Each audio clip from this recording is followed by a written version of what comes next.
Hello, Cruising World. Mick the Suit Guy with you in a completely different suit to last week, or a different outfit. Can you tell the difference?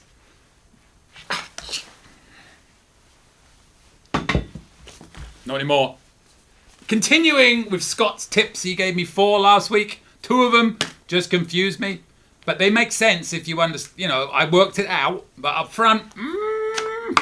So let's see what this week brings. 4 more from Scott. And again, I have not read them. I don't read these in advance for a reason. Number 1, it proves to you that I'm stupid because some of these are way too intelligent for me. And I don't make them up because I'm not intelligent enough to make them up. And number 2, it's fun that way. I'm not reading. Blah, blah, blah, blah. So here we go. All right. Number 5. Number 1 this week. Number 5 overall. On the topic of stair climbing. Again, this is from Scott. I know that you're a fan of using the stairs rather than the elevators. Yes, I am. And I am too. It provides a modicum of exercise to help battle the outrageous number of calories consumed. And it also provides a convenient reason to skip on going to the gym. In spite of my commitment to this healthy lifestyle, I start off every cruise thinking that I must be desperately out of shape because climbing the stairs always feels harder than it should. Yes, it does. However, I found some insight on my last cruise when I started counting the stairs. The number of stairs between each deck ranged from 17 to 20, depending on the deck. In contrast, if you have stairs in your house, there are probably 13 or 14. That means you'll be climbing several extra steps per deck, and a trip up 5 decks may require the effort of 7 or 8 flights of residential stairs. And so my tip is this. Don't be discouraged if taking the stairs feels difficult. Don't think of it as an all or nothing proposition. Climbing a couple of decks here and there is much better than nothing at all. I am in complete and utter agreement with that statement. Although I live in a single story house, I haven't lived in a house with stairs in a long time. Not since I lived in England. So I don't know how many stairs. I can't go and check whether that is factually correct, but I'm sure it is. I have no doubt. And it is true, we do use the elevator never. It's really difficult on the XL class ships where you've got to go up to deck 16. Going down is always easy. It's the going up that's tough. So I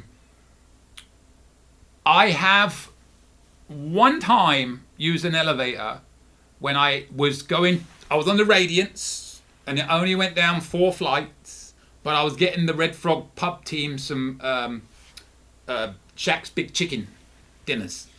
So I couldn't carry them all down 4 flights of stairs because I had like 4 of them. I was juggling them. So I did take the elevator that one time. But I very, very rarely take the elevators. To Scott's point, it's a good way of cutting out on exercise psychologically. I'm not going to say walking up 6 flights of stairs is better than an hour on a treadmill. But I used to do that. I used to go, when we do a Journeys cruise, I used to go in the gym. I remember Percy was on there. And I would do an hour on max incline. When I were younger, when I were fitter. Not anymore. The last cruise, we went on that Greenland fiasco. And I was intending on going to the gym because it was a 14-day cruise. But I decided it would be a great idea to do a daily vlog of what I got up to. And it took so damn long to do that, I never had time to go to the gym. And I'm never doing it again. Frankly. Anyways, yes, I cannot recommend that enough. And here, I'll give you another reason why it's good to use the stairs if you are able to. It frees up the elevators for people that physically cannot take the stairs. Food for thought. Just a suggestion. Why do people that can walk properly feel the need, especially going down, to take an elevator down 2 flights? By the time you wait for it, you're 2 flights down. Leave that one there. All right, good start this week. Good start. I understand it. All right, what's next? Oh, this could be interesting. On the virtues of contacting John Heald. Topical. Let's see what I say about this one afterwards, because this is a couple of paragraphs. This may be a 2-tip week, because I may have something to say about this one that won't be very popular. This tip is long, but I think it's useful. I'm sure some of your viewers know that John Heald is Carnival's brand ambassador, which is a title that tells me nothing. But among other things, he answers questions and takes requests from future passengers on his Facebook page. Please note 3 things. First, he opens a new post on Facebook for comments and requests almost every day, but he may close it only a few hours later because of the volume of feedback he receives. Second, he lives in Great Britain, England. We're not Great Britain. We're a little bit sensitive to that. So he usually opens his posting at 1 or 2 a.m. on the American West Coast. Third, if you have a request for him, you must wait until a week before your sailing before you make it. Mr. Heald takes all manner of requests, but here's how it worked for me on our recent cruise. We were a group of 12, and my in-laws, who were celebrating their 50th anniversary, said it was important to them to have a large round table at dinner where every person could talk to everyone else. Based on my advanced research, which included viewings of Mick's peerless video tours of the panorama, peerless, I understand that word, I could see that there was only a single table in the dining room that would fit all 12 of us. So I set my alarm for 2 a.m. and I sent John Heald my request. He graciously responded shortly afterwards and said he would see what he could do. On embarkation day, I visited the maitre d' and they had set us up for the very table I wanted. The first lesson here is that it is a great way to make special requests before you're on board, and the second lesson is that you should watch Mick's peerless video tours. Did you know John Heald is the same age as me? And per a conversation we have, which, I've never fully verified, he told me this. We were born in the same hospital. From a conversation I had with said John Heald. So, my teeth are better. There, I said it. Yes, so, a few things on that. He does follow up on a lot of these requests. I will give him that. He's very good at that. I have my own issues with his page. I would love to do a video on one day, but I don't want to get in trouble. I have a few controversial comments I would always like to make, but it's a very helpful page for a lot of people. I do feel on his page that yes, he does set it up early because it's English time, and that's 8 hours ahead of the West Coast. And whereas before you could post your comments in advance and he would go over them when he got up, now because the whole format has changed, he makes a post, says put your questions here. So by the time it gets to the West Coast people getting up, sometimes it's past it. I will say this, try and keep your questions short because he deals with so many. If you send him a 4 or 5 paragraph question, I'm not convinced he gets to the last paragraph. I have my reasoning, but I don't think he reads the whole thing all the time. And understandably, because, there's a lot of things he has to read.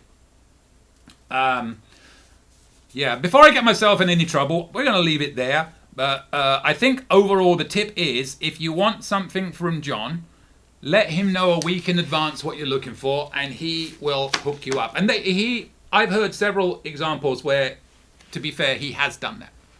So, you can never guarantee it, but yeah, I think that's good.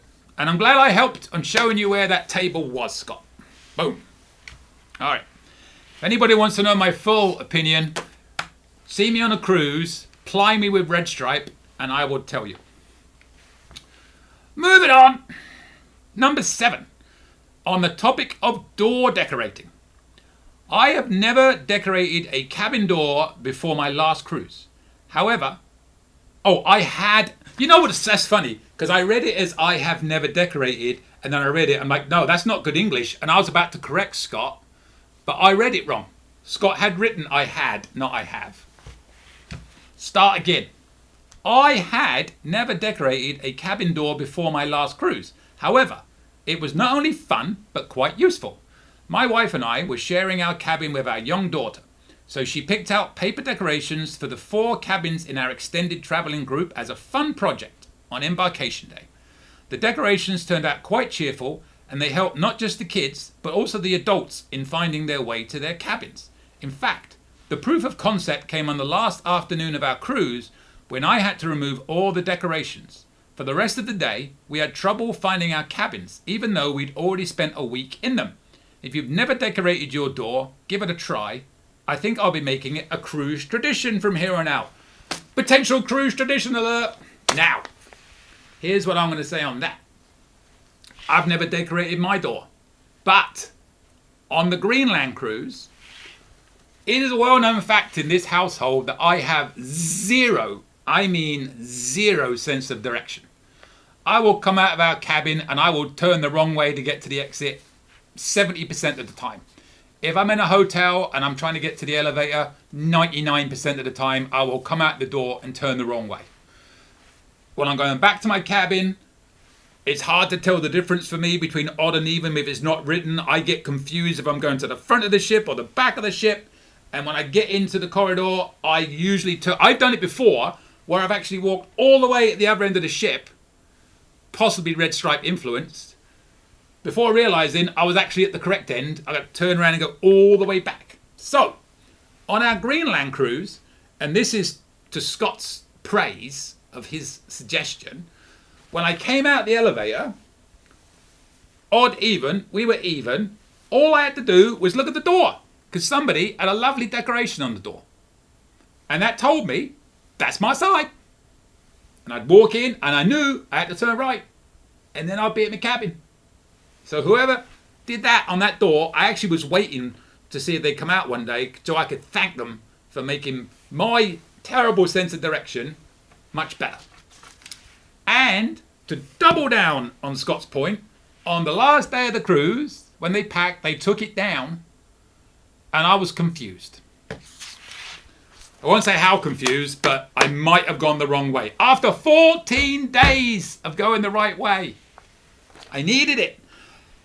Which leads me to one thing, possible. It's possible that your brain just adapts to this one thing and it's attuned into that, looking for that. So when it's not there, if your brain's as dumb as mine, you get all confused because you don't see it. You're so familiar with it, it's not there anymore.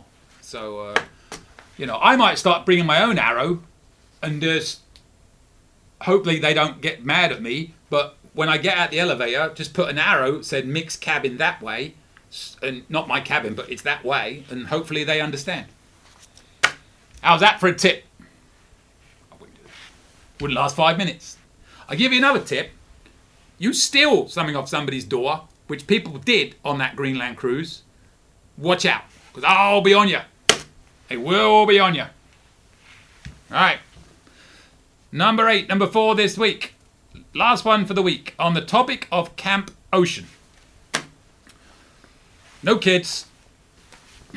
Kids have their own slate of activities at Camp Ocean, and the offerings differ by age group. Camp Ocean. I felt that coming. Not going to edit it out. Deal with it.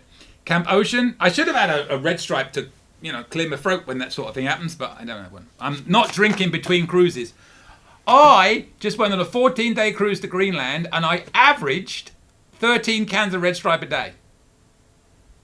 I'm taking a break. Let's start that again. Tip number 8 on the topic of Camp Ocean. Pretend that last bit never happened. Kids have their own slate of activities at Camp Ocean, and the offerings differ by age group. Camp Ocean has its own equivalent to the fun times, in which they list each day's schedule and activities. Please be aware that if the schedule says they are doing a certain activity at a certain time, the activity will start promptly at the appointed time. If you haven't arrived and checked in your child by that time, they are likely to miss it. In addition, some activities take place outside of the Camp Ocean area, for example, in the miniature golf area. This means that the counselors will take the kids to that location before the activity starts, and your child will miss out if they aren't checked in before the group leaves. So if your kid has their heart set on a certain activity, don't simply treat it as a casual drop-in event. Be on time. That's what I read that as. Again, no kids, don't understand. I've often wanted to go to the camps and try and talk to people about it, but I always feel a bit weird going up because I usually wear weird t-shirts when I'm cruising or suits at night, so I've never actually gone. So I really appreciate tips like that because that's one I've never ever think about doing, but it's a very valid point. I wouldn't miss it because I was in the Navy and I was taught if you're 1 minute late, the ship may sail. So my pet peeve on the face of this planet is being late for anything. I'm always early, I think. I don't think I've been late. If I have, don't remember it. But yes, all right, perfect. 4 really good tips this week, Scott. You're exceeding my expectations. Apart from the sheer strength one last week, whatever that was. Mind blown. So with that, I will leave you. We've got 1 more week of Scott's tips, and then I've got some from other people and myself. So we'll 1 more week of intelligent tips, and then we're back to mine, is what I'm saying. With that, subscribe. That little bell if you want to get notifications of it coming. I watch all these videos where it goes click, subscribe, blah, blah on there. I just tell you, just do it.